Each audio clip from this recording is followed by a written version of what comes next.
You are listening to The Evidence Locker. Thank you for choosing our podcast.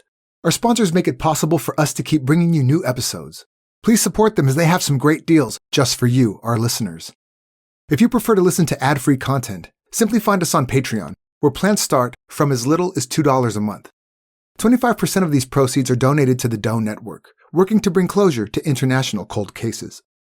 For more information, follow the link in the show notes. Our cases deal with true crimes and real people. Some parts are graphic in nature, and listener discretion is advised. Each episode is produced with the utmost respect to the victims, their families, and loved ones.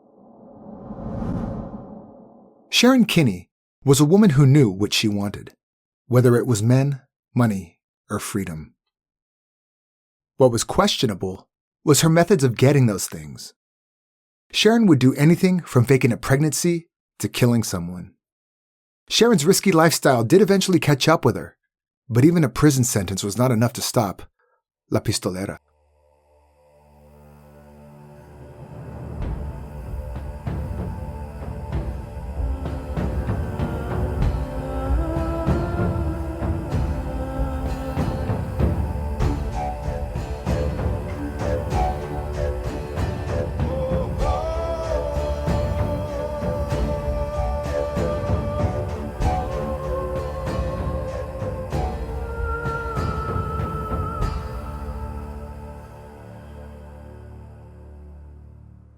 Sharon Kinne was born Sharon Elizabeth Hall on November 30th, 1939, in Independence, Missouri.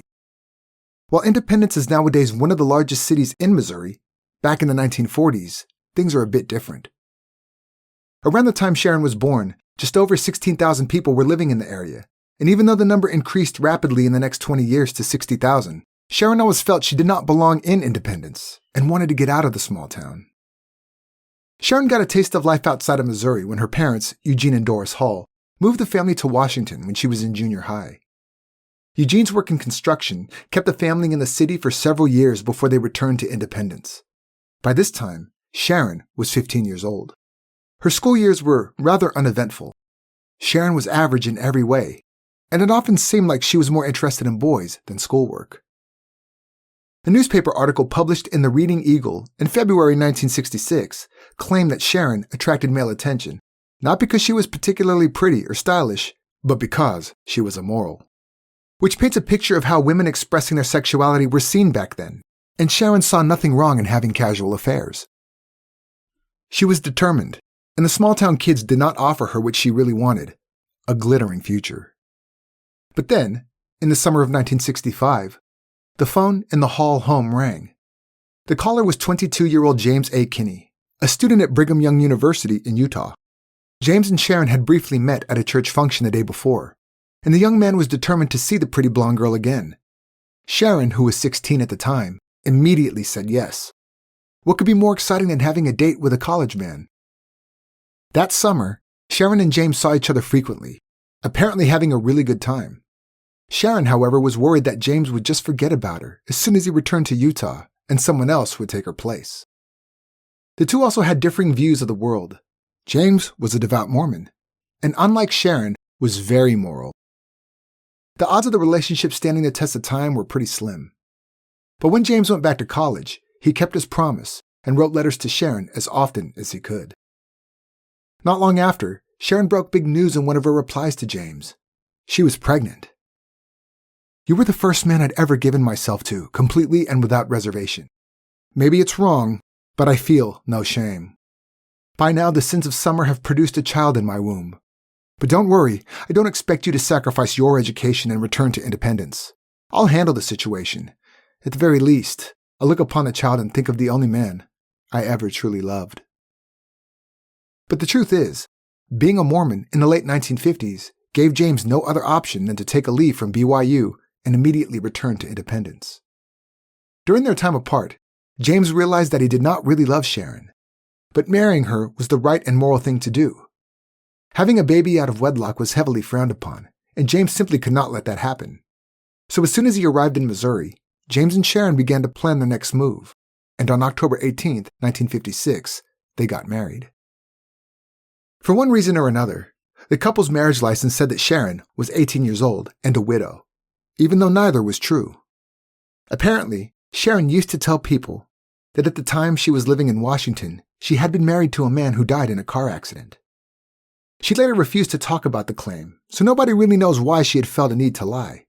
Perhaps she just wanted a more exciting backstory. Sharon also used the story to ridicule James. She did not apologize for deceiving him about being her first. On the contrary, she said he was an idiot not knowing the difference. James had doubts about the marriage after hearing about Sharon's first husband, but he still felt he had no other choice but to follow through. After the wedding, Sharon and James returned to Provo, Utah, so that he could resume his studies at BYU. The couple also had a second, more formal wedding at the Salt Lake Temple in Salt Lake City after Sharon had joined the Church of Jesus Christ of Latter-day Saints. At this point, Sharon was in her seventh heaven. She was married to a college man and living outside Missouri. But that happiness did not last very long. By the end of the fall semester, James put his studies back on hold, and the couple moved back to Independence, where James took a job as an electrical engineer at Bendix Aviation to support his family. But the first child was not to be born as soon as James had thought. The pregnancy that had gotten Sharon and James together as husband and wife ended in miscarriage, or at least that's what Sharon claimed. There's been speculation about whether Sharon ever was pregnant, or if she used the news of a baby to trick James into proposing to her. Nevertheless, Sharon became pregnant again, and this time, she gave birth to a baby girl named Dana. While both James and Sharon were loving and caring parents to their daughter, their relationship was not a happy one. They argued a lot, and Sharon complained about everything. One thing she kept moaning about was their living arrangements. Up to this point, the Kinnes had been living in a bungalow next to James's parents' house, but Sharon wanted something fancier. And yet she was not ready to contribute to the costs. At this point, James was working a second shift at Bendix from 3:30 p.m. until midnight, and often stayed overtime to make extra money for his family. But when Sharon worked, she demanded that her money not be considered as family income. So what James earned was for them, and what Sharon earned belonged to her alone. On October 31st, 1958, it was James who bought a lot in the Ellswood Meadows subdivision and arranged for a ranch-style home to be built. It was to be his dream home, where he and Sharon would raise their children and where he would eventually die. The new house by itself was not enough for Sharon. She also wanted new appliances and new furniture. Everything had to be new no matter the cost. The subject caused arguments between Sharon and James. In the end, James had the final word, and the home in Ellswood Meadows was furnished with mismatched furniture from their old bungalow. Sharon was not happy. She felt like James was becoming increasingly difficult to manipulate. Hungry for attention and puppy-like devotion, Sharon began to rekindle old relationships from her high school years while James was at work. One of Sharon's most frequent extramarital affairs was with a man named John Bolditz. Sharon and John picked up right where they left off, in the back seat of his old Ford sedan. However, Sharon quickly grew tired of the backseat romps and began to invite John into the home that she shared with her husband, Dana, and their new baby boy, Troy. And when John was not exciting enough anymore, Sharon went out to search for more company and local pubs, one time finding two businessmen to have fun with her at the same time for several days before returning to John. Meanwhile, Sharon completely neglected things at home. James would return from work to find the place a mess. There were rarely home-cooked meals, and dirty laundry began piling up in hampers. Dana and Troy wore the same clothes for days. But if James dared to discuss the situation with Sharon, it would always explode in an argument. She would say, "What the hell do you expect from me? I work all day and come home to take care of your children. I can only do so much. I'm not Superwoman, you know." James had a difficult time understanding what Sharon was talking about. She got out of work by 5:30 p.m., so what was she doing the whole day afterward? Of course, it was not just Sharon's job to take care of the home, but at least she could make sure the children had clean clothing. James just did not know that Sharon often hired a babysitter so that she could go out and meet up with other men. Sometimes, she would put Dana and Troy to bed early and invite John over. Sharon used every waking hour with her lovers. She did not have time to clean the house. Eventually, James started to play with the thought of divorcing Sharon. Their house was a mess. She spent all of his money, and James suspected that she was being unfaithful too. The neighbors told him about a laundryman that had stayed inside the house for a weirdly long time, and several different cars that kept pulling into the driveway. They also wondered if Sharon had taken a second shift, as she sometimes would not return home until 11:30 p.m. or even later. Something was definitely going on. James complained about the situation to his parents and told them about his intention to leave Sharon. But even though Katie and Haggard Kinne did not necessarily like Sharon, she was still the mother of James's children. James's parents believed that he should try to work things out, pray, and see what the Lord would suggest. And that's what he did. James returned home to Sharon and prayed. Katie also decided to try and speak with Sharon, only to hear her son's wife blame her for everything. According to Sharon, it was James's mother's fault he had never grown up and could not be a proper man. Finally, Sharon slammed the door in her mother-in-law's face. She felt great, but at the same time, Sharon knew Katie would tell James what happened, and that meant another argument with him. Sharon knew more talk about divorce was coming, and she needed to have her demands ready. On March 18, 1960, James told her parents Sharon had said she would grant the divorce if she could keep the house, and James gave her $1,000 in cash. She wanted Dana, but James could have Troy. James was appalled and refused to separate the children or give Sharon any money. The situation eventually caused a huge fight between James and his father. Haggard said everyone had tried to warn James about Sharon before their marriage, but now it was too late. Haggard did not believe in divorce and thought James and Sharon should remain together just because of the children. Meanwhile, James was miserable and felt his father was not supporting him. After yet another argument with Sharon, James took his children to the babysitter and left for work. Later that night, Sharon unsurprisingly did not pick up Dana and Troy from the babysitter. Instead, she lied about working overtime and drove to Norwood Avenue to meet John Bolditz. Sharon had a question to ask.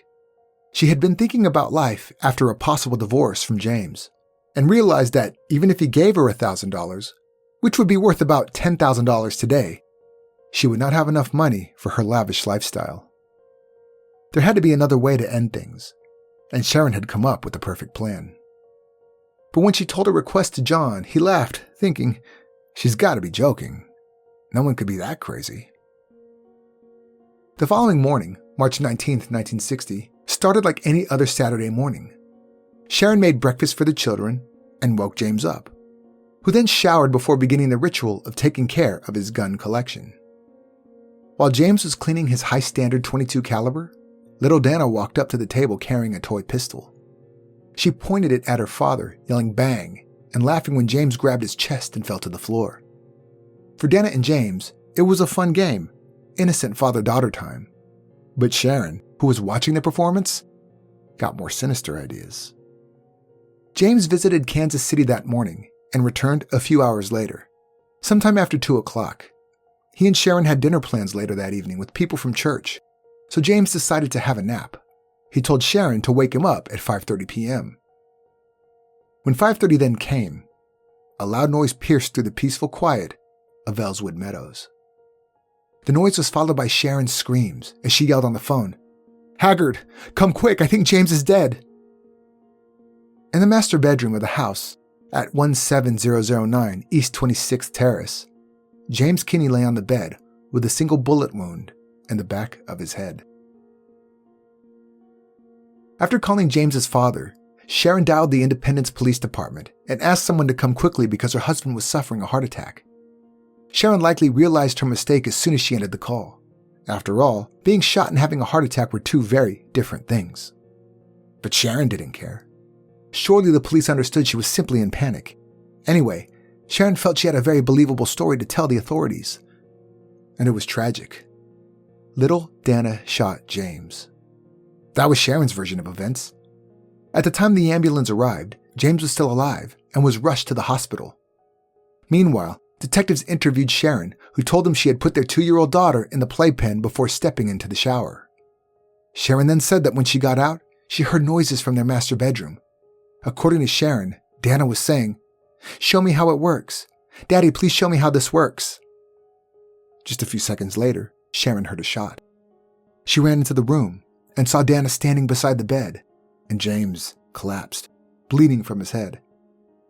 Now that Sharon was talking with the detectives, she picked up Dana and carried her to the playpen, almost as if she wanted to demonstrate the girl really was able to climb out.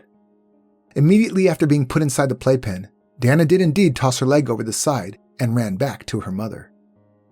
Up until this point, Sharon had not cried, not one single tear. She had rubbed her eyes to make them appear red, but they were still dry. Sharon began to cry, but not because of her husband. She cried because of what she was doing to Dana. Still, she stuck to her story, and her daughter would grow up believing she killed her father. James Kinne died on the way to the hospital, never regaining consciousness. Even though detectives were suspicious of Sharon's story, there was no evidence suggesting she was the real killer, and not her daughter. The detectives even visited the Kinne's home and gave Dana the .22 caliber automatic pistol to see if she would play with it. She did, and even managed to flick off the safety. The detectives noticed Sharon had seemed nervous when her daughter had not been immediately able to snap the gun, but otherwise, they were empty-handed. The investigation into James Kinne's death was soon closed and ruled an unfortunate accident. After the funeral, Sharon collected James's life insurance policies, valued at about $29,000. That would be about $230,000 today. While Sharon loved money, she was not quite sure about what made her happier, the cash, or the fact that she did not have to deal with James and her in-laws anymore. Sharon wanted to start her new life appropriately, so she went and bought a flashy sports car. Sharon thought that the vehicle suited her personality. She wanted to be noticed, and the car would do just that. The man who sold the Thunderbird to Sharon was Walter Jones, a muscular, handsome man just out of the Marine Corps. In the end, Sharon left the dealership with a new car and a date. Soon, the two began to see each other regularly, but the problem was that Walter Jones had a wife. Walter's marriage with Patricia was not the happiest one. They were high school sweethearts who had lived on the West Coast while Walter served. After his discharge, the couple moved back to Missouri and settled in Independence with their 2 children. Patricia had hoped that Walter would become a family man, but he was just too prone to temptation. Walter would begin staying out later and later, or not even coming home at all. Within 5 years of marriage, by 1960, Patricia had threatened to leave her husband several times, but Walter had always apologized and promised he would turn his life around. That, of course, never really happened. The Thunderbird was not Sharon's only purchase in the spring of 1960. She was in the market for a new firearm. The sheriff's department had kept James's old pistol, and despite many attempts, Sharon could not get it back. Sharon asked a friend at work, Marvin Mayo, to find her a .22 caliber high-standard automatic target pistol, identical to the one that had killed James. Marvin did as he was told, but as Sharon got the gun, she exploded to her friend's face, blasting. "God damn it, Marvin, I only wanted you to buy the gun. I didn't want you to attach my name to it. Go back to the shop and put it in your name." Logically, when Marvin had bought the pistol, he had asked it to be registered under Sharon's name, as she would be the actual owner. But Sharon didn't want that, and Marvin requested the name change on the registration without questioning Sharon's weird behavior any further. On May 15, 1960, Sharon and Walter Jones spent a night in a motel. When it was time for pillow talk, Sharon asked Walter to come with her for a 2-week vacation to Everett, Washington. Such a thing, however, was out of the question for Walter, who explained he was on thin ice with Patricia. So instead, Sharon left for the trip with her brother Eugene and left Dana and Troy grudgingly with James's parents. Sharon and Eugene returned to Independence on May 24th. She immediately called Walter to tell him she was back in town and had some exciting news. The truth is, during Sharon's vacation, Walter had considered breaking off the relationship. Being dependent on a woman, in this case on Sharon with her inheritance money, did not sit right with Walter. But he thought there was nothing wrong in meeting Sharon for one last time before telling her it was over. Walter arrived at Sharon's home later that evening, and after rattling some walls around 11:30 p.m., he rolled from the bed, saying he needed to go. He was just about to break up with her when she told him her exciting news. She was pregnant. Walter was shocked as Sharon kept talking, dreaming about their life together. But Walter's reaction was not what she had hoped for. Instead of being happy, he was fuming, saying it was impossible for Sharon to even know if the child was his, as any of a half a dozen men could have knocked her up. While Sharon screamed back at him, Walter finished getting dressed and headed for the front door without saying another word. Sharon shouted after him, saying she would tell his wife everything. And so she did, the very next day. Sharon called Patricia Jones at work. Patricia listened to what Sharon had to say. She claimed Walter had been having an affair with her sister and asked that Patricia would meet with her to discuss the matter privately. Patricia agreed, and on Thursday, May 26th, at about 5:25 p.m., her co-worker drove her to the parking lot of an antique store. Seeing a woman sitting alone in a 1957 Dodge DeSoto wearing a scarf and huge sunglasses made Patricia's co-workers feel uneasy.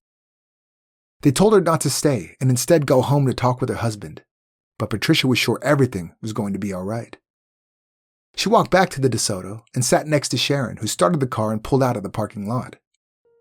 While driving, Sharon was explaining the affair to Patricia, still claiming that it had been with her sister. After about half a mile, Sharon pulled the car into a dirt alley across from an old farmhouse.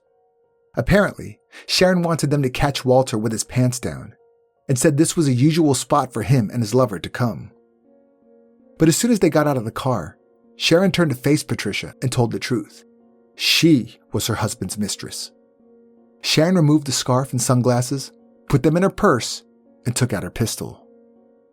With the weapon aimed at Patricia, Sharon explained all about the pregnancy and the intention to start a new life with Walter, and how he had thrown her aside.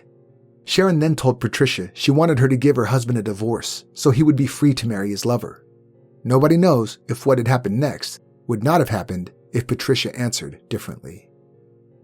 Instead of telling Sharon what she wanted to hear, Patricia said she could not give Walter up. She loved him, and their children needed him. Without saying a word, Sharon leveled the gun at Patricia's head and pulled the trigger. The bullet hit Patricia's neck on the lower left side, severing the large blood vessels and stopping once it hit the spine. The shattered fragments of the second bullet penetrated Patricia's heart and lungs. She was already paralyzed and dying, but Sharon felt such contempt for this woman who had never done anything to her that she fired a third shot. The bullet entered Patricia's face just beside her mouth. As her hand still moved to cover the wound, Sharon tried to shoot her one more time, but the gun jammed.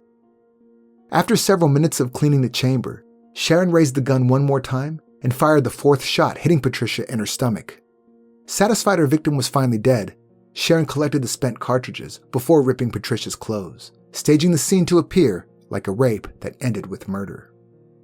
That evening, Walter picked up their 2 children at the babysitter's and waited for his wife's return. But as time passed and Patricia was nowhere to be seen, Walter began to worry and eventually called Robert Hurst, the driver of Patricia's carpool. Robert had also been the one giving Patricia a ride earlier that day to meet the mystery woman. Robert told Walter about the strange encounter. Feeling sick to his stomach, Walter thanked Robert and dialed Sharon Kinne. Sharon admitted to talking with Patricia, saying she told Walter's wife about their affair and the pregnancy. Sharon added she only ever wanted to hurt him and would never do anything to his wife. However, Sharon's words did not convince Walter. Sharon calmly explained that they had just talked about the situation, and afterward, she had left Patricia a couple blocks down the street from their home at about 6 p.m. In the end, Walter slammed the phone down and fell asleep on the sofa, hoping that Sharon's story was true and Patricia was just mad at him and staying in a motel. But the next day came, and Patricia still had not returned home. So Walter called Sharon again, and the two agreed to meet. Sharon was the last person to see her, and Walter was sure she knew more than she was willing to tell.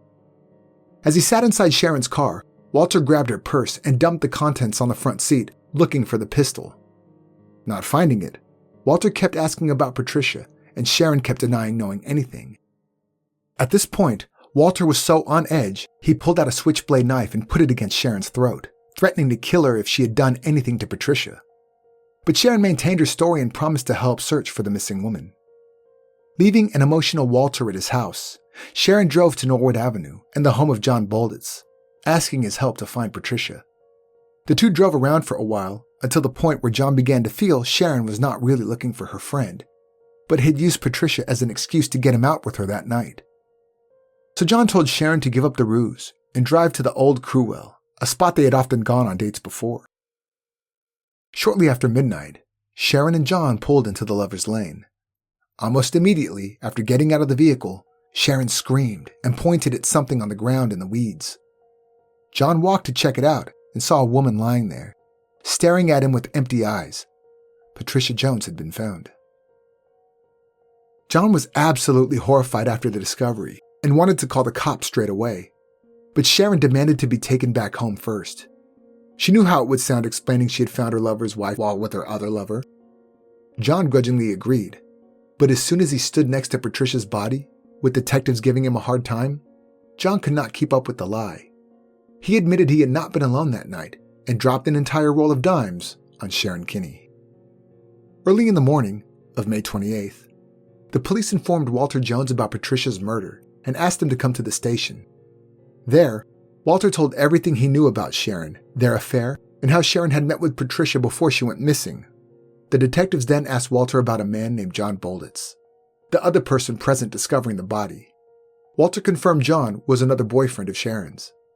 In the end, both men gave written statements and agreed to take polygraph tests, and both Walter and John were deemed to have been truthful.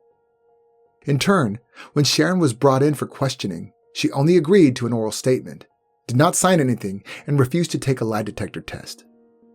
While the police did not have much against her yet, they felt it was enough, and Sharon Kinne was arrested for Patricia Jones's murder on May 31st, 1960.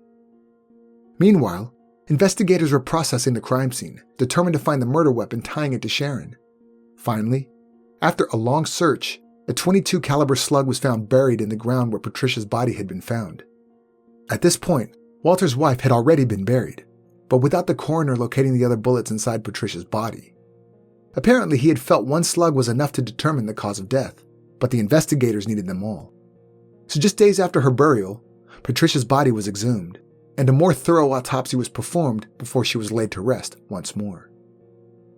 Due to mostly circumstantial evidence against her, Sharon was eventually freed on a $24,000 bond on July 18th. At this point, she did not just face charges for Patricia's murder, but another for the death of her husband, James Kinne.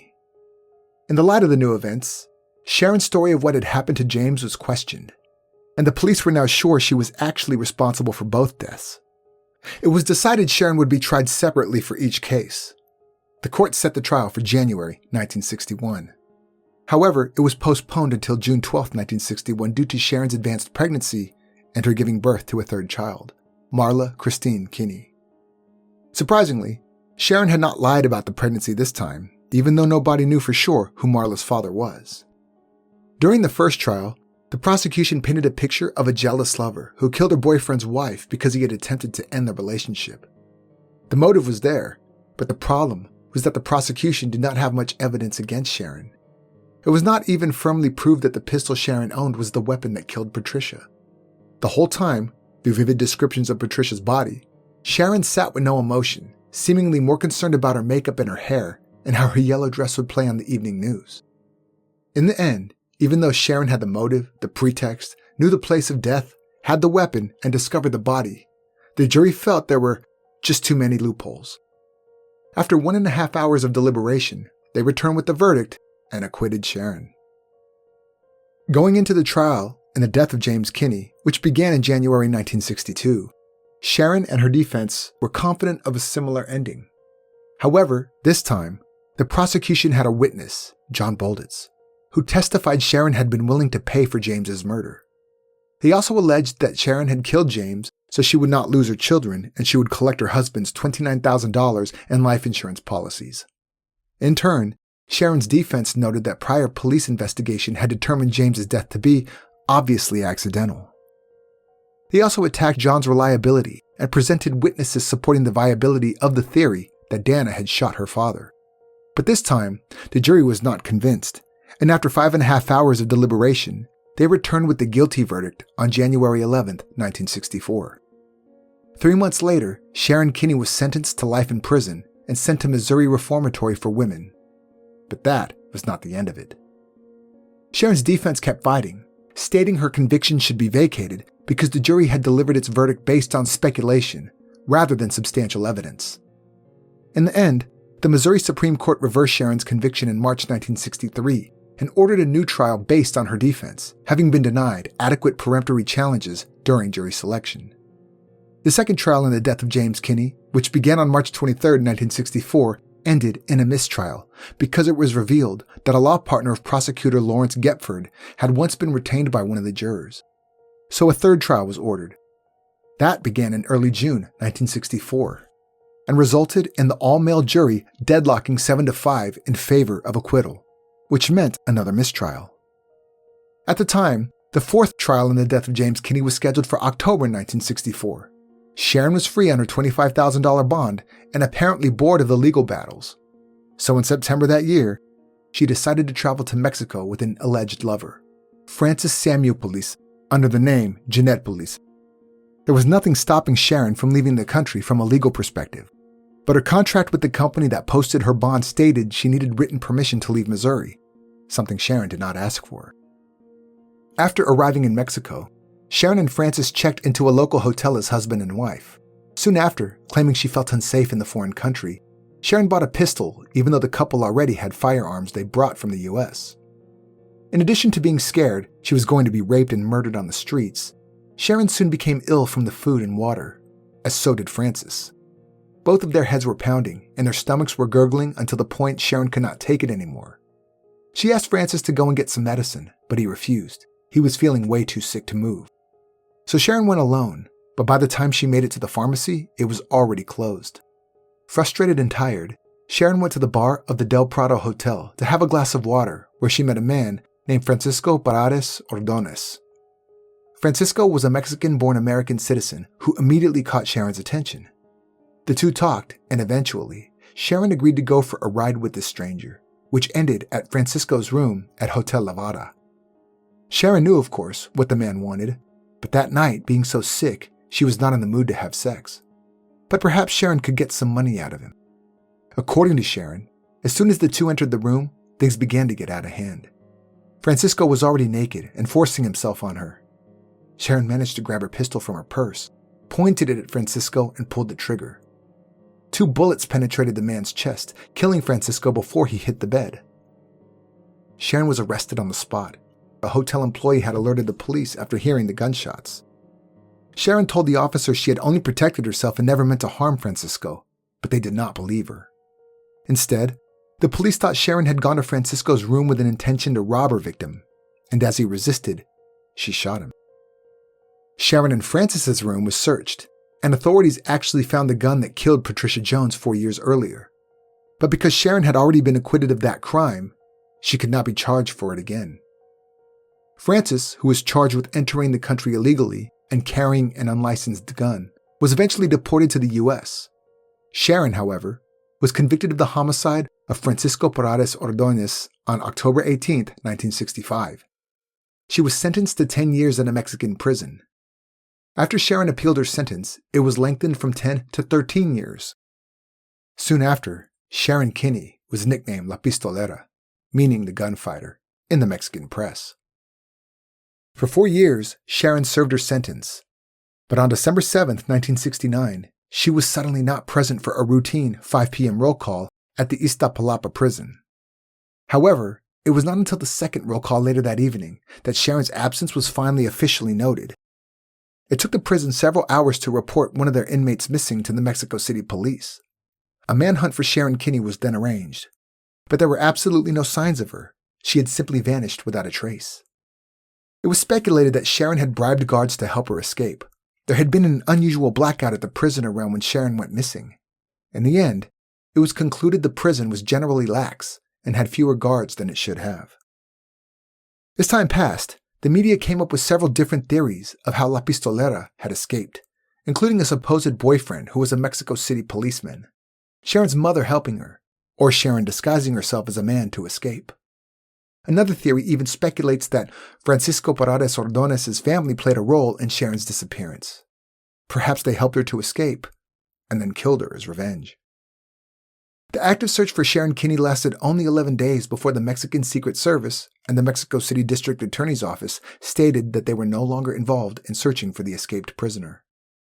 Since then, years and decades have passed without anyone knowing where Sharon is, or at least, no one willing to tell. Today, more than 50 years after Sharon Kinne vanished from the Mexican prison, she is the subject of the longest currently outstanding arrest warrant for murder in the history of Kansas City, Missouri.